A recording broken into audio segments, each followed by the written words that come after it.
A little while back, I started browsing forums of MMO Lites style games. Games like Division 2, Warframe, Destiny 2, and Anthem. And while browsing through them, I noticed a lot of people making complaints about their respective game. I knew about the problems those games had as I was, or still am, a player of them, and although I'm not at a substantially high level with most of them, I could confirm that the criticisms given to the game were valid. Curious about these issues, I went to YouTube to see what content creators were saying about the games in question. And sure enough, after watching them reaffirm criticism about the game, I started to realize a lot of topics that were brought up in one game show up in another. What's interesting to me is that these issues are present in other MMOs like World of Warcraft, Final Fantasy XIV, and OldSchool RuneScape.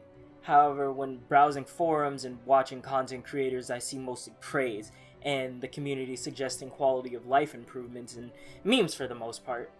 Now for this video, I'm going to mostly focus on Warframe and Destiny when talking about MMO Lites, and when talking about other standard MMOs, I'll mostly be talking about FF14 and OldSchool RuneScape, because those are the games that I have the most experience in. While going through complaints from MMO Lite players, I've noticed that a lot of them were very similar. Players are upset that there's a lack of challenge incentive, lack of in-game or late-game challenge, lack of gameplay variety, and lack of meaningful content updates. Interestingly enough, I do think normal MMOs have similar problems too. Watching Asmongold highlights shows me that there is community enmity for similar reasons. It's more than standing and hitting. But it took players about 10 years to voice their concerns about the game. Players at the top end of FF14 and Old School have issues of content drought too, and I believe that MMOs like Old School and Final Fantasy and WoW get away with it more because there are amenities to the game that give players more variety to their gameplay. These amenities are in-game economy and full social experiences. Okay, now that all that preliminary information is out of the way, let me start with the social aspects of these games and their economies. Starting with the social aspect, I want to say that games like Division 2, Destiny 2, Warframe, and to the greatest extent Anthem are all lacking in global socialization systems. In each of these games, there isn't enough socialization to distract players from the monotonous grind they go through. See, in each of them, the bulk of your grinding is going to be done in missions that are going to be either pre-made or match-made, depending on if you have a full party or not. Where your party consists of up to 4 people for most missions, in Destiny's case 3 people for most missions. While in missions, you most likely won't have the time to really talk to your teammates about anything besides the objectives, with the occasional emote here and there, but that's if you're lucky. Most of the time, other players just do the objective without so much as a word spoken or typed. Adding to that, these games don't have any kind of overworld socialization either. In all of the MMO Lites that I've mentioned, accessing missions is done by going through a menu while sitting in some kind of ship or personal space. There are a couple exceptions to this where you have to go to hub areas, but those hub areas mostly exist just to house tasks and quest givers or vendors, so your only reason to go there are to check those people and then bolt out. It really sucks too, because socializing and making friends may be some of the most memorable experiences that players may take away from most MMOs. Heck, maybe even most multiplayer games. But most of that potential is squandered because Warframe, Destiny, Division 2, and Anthem don't have that built into the game. To give an example of how socializing mitigates boredom, I'm going to talk about some of my personal experiences playing FF14 and Old School. In Final Fantasy, I've made friends waiting for dungeons that had a 20-minute queue timer, by the way, because I saw someone named after a Kingdom Hearts character. We proceeded to make conversation, then other people joined in. It was ultimately just a pointless conversation about Kingdom Hearts, but it was something that helped me alleviate the dungeon queue. I've met other people or had conversations with other people while doing monotonous tasks in Old School too. Although I haven't socialized much in that game, the interactions I've had with other players was just fun. They served as great distractions from just watching your character pick away at a rock or stand in place and hit. The socialization isn't much on its own, but it does a tremendous amount in distracting players and fighting off boredom. I do know that MMO Lites have socialization in them, and they have very social communities, but the communities interact mostly outside of the game, within forums. I don't think there's anything wrong with that. However, I believe you lose a certain level of immersion when you go to the forum of a game to interact with people, rather than interacting with people within that game world. Along with interacting with other people, I believe an in-game economy is another feature that falls flat in almost all of the MMO Lites that I've mentioned, the only exception being Warframe, but don't worry, I'll bring that game up later. An economy is something that could potentially drive players to pursue different challenges and content the game has to offer, or give them reason to farm more. Of course, said games would need to have variety in their gameplay and objectives to incentivize a market and market value for items. As an example, RuneScape has different bosses to farm, minigames, mining, crafting, and farming, like with plants, and all of these give you different rewards and have different requirements and methods to do them. Not every player has a means to farm all of these items at once, and even if they do, there's still the issue of drop rates that need to be worried about. The perfect way to alleviate this is the Grand Exchange, which is basically a global market. The GE allows for players to set their prices on items they want to sell, and it allows for players to buy from other players. The GE lets players that, let's say, want a powerful weapon that doesn't have a viable means of fighting the boss it drops from to get it. So this would allow said player that, again, let's say has spent most of their time farming to trade their farming boons on the GE to get gold to buy that sword they want. With so many avenues and ways to make money in game, it gives players option to pursue what they want, while also being able to get items they want from other players. The same cannot really be said for games like Destiny and Division 2. With no economy, or trading at all for that matter, players can start to feel burdened with the amount of grind they have to endure to get the items they want, be it a piece of armor or a weapon. There are two problems with Destiny, Division, and Anthem having an economy. One, there is no established and valuable currency in the games, and two, there isn't really any variety content. The second part I'll get to and explain later. Any currency that drops in the game is too common to be valuable. Warframe has an economy, and it honestly works pretty well. The only catch is that the currency that players use to trade, called Platinum, has to be bought. But the developers Digital Extremes gives away Platinum on their dev streams, so there's a plus side to that. There are a lot of items to trade, from Riven mods to Prime parts to whatever else can be traded, and there are many different items to pursue and barter with other players for. But the system eventually becomes overbearing when it's quickly realized there's a lack of variety in the content that Warframe offers. In MMO Lites, combat and short missions seem to be the focus for content within their titles. Destiny has strikes, Division has missions, Anthem has, again, missions but at a harder difficulty, and Warframe has different mission types with different objectives. Most of them can be completed very quickly, with the longest time before a mission is considered completable is 10 minutes. Missions and objectives being short lets the player get to their loot faster, which is good, but the main problem is that the only avenues that you could take to get loot is through action. And don't get me wrong, the action's fun, but it could get very tiresome when that's the only thing you could do. The issue gets even worse because it's compounded with a lack of enemy variety and challenge.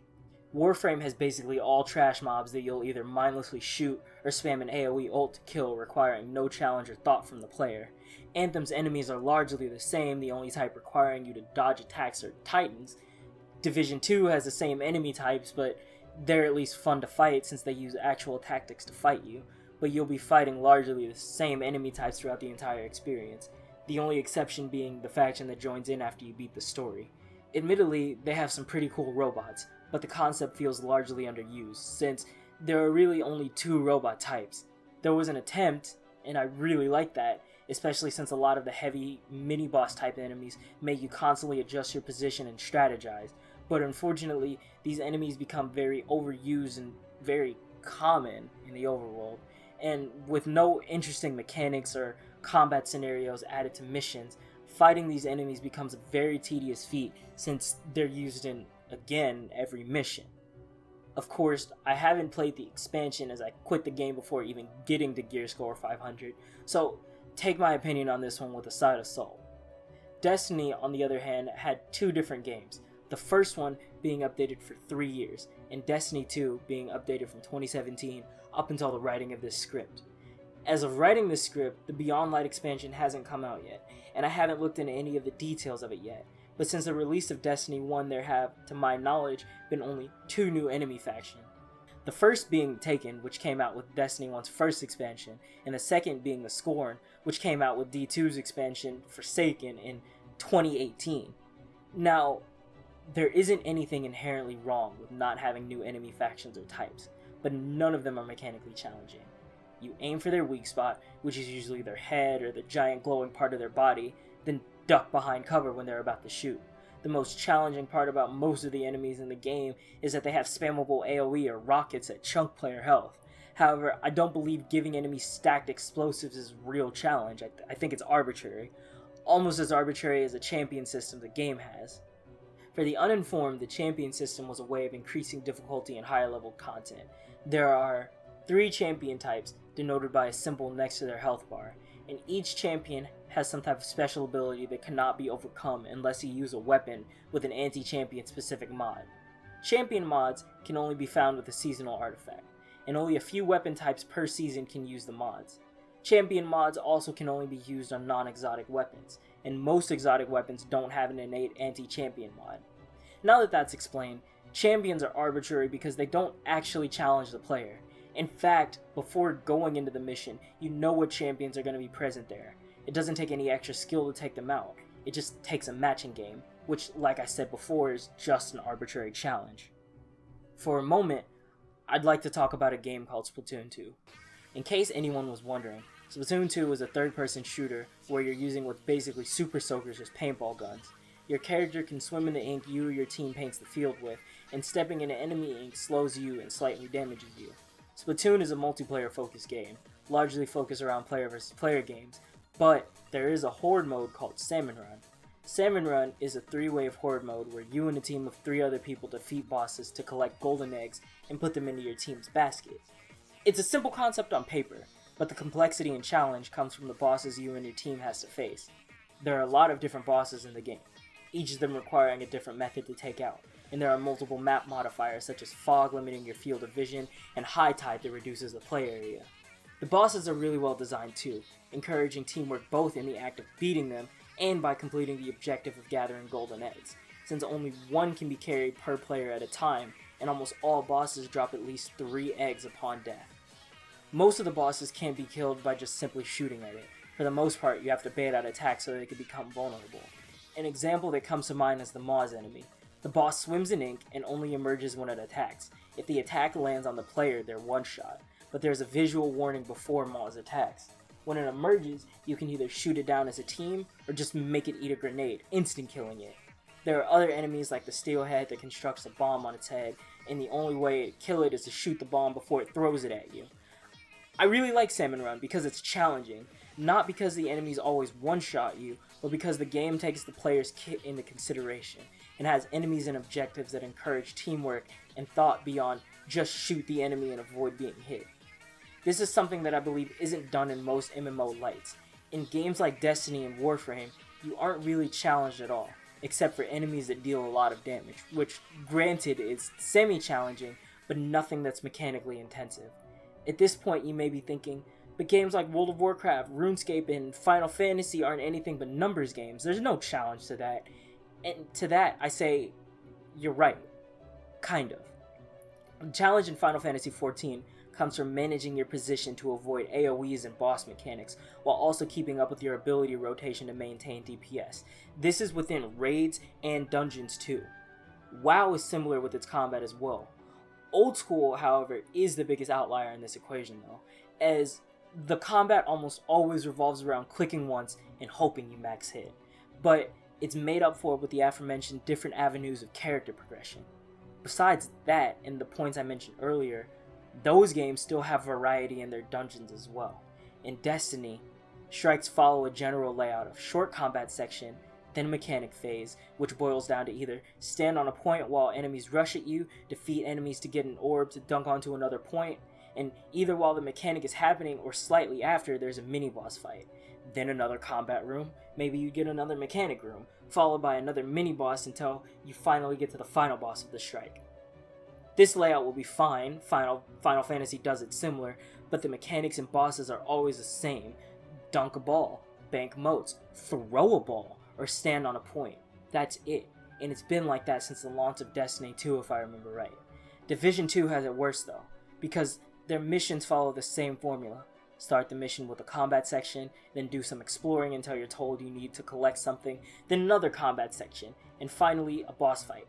And if it isn't just a straight up boss fight, it's a section where you need to defend a point while endless waves of enemies attack you. Mind you, I stopped playing the game after I finished the story and was at World Tier 2, so if there are some late game changes to the missions, then please feel free to inform me.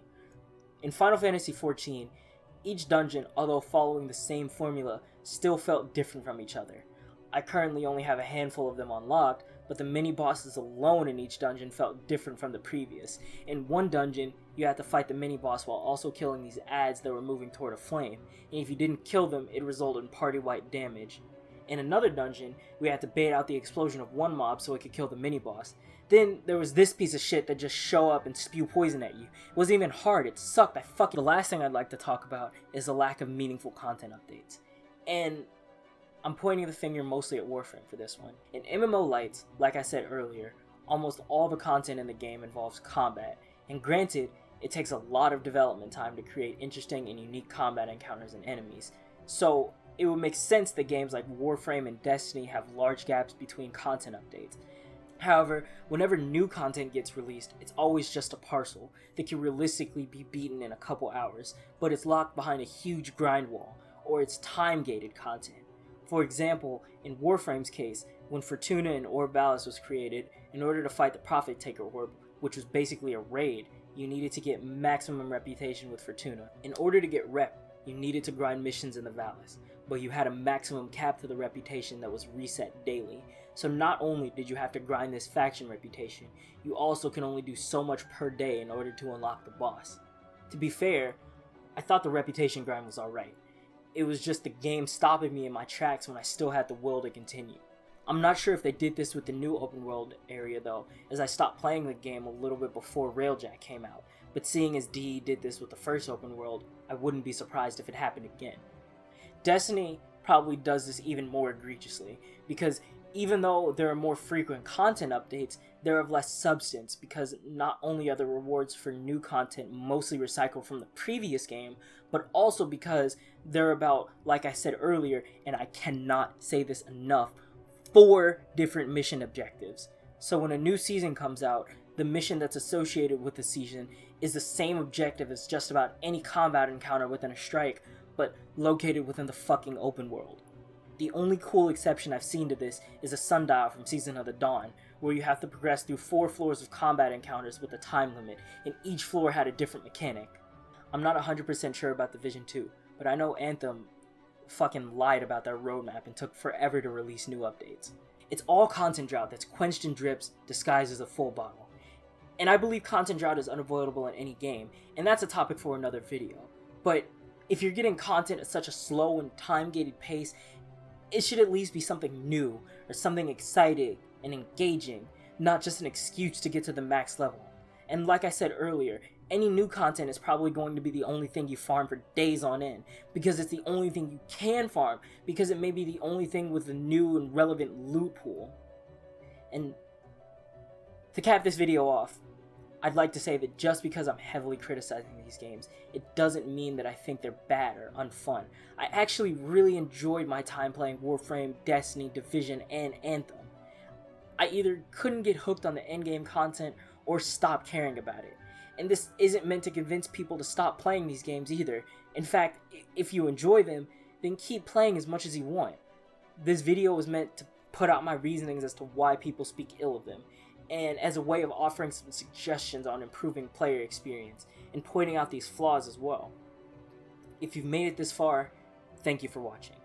I plan on talking more about video game Burnout in other videos, so if you like this, stay tuned for the next one.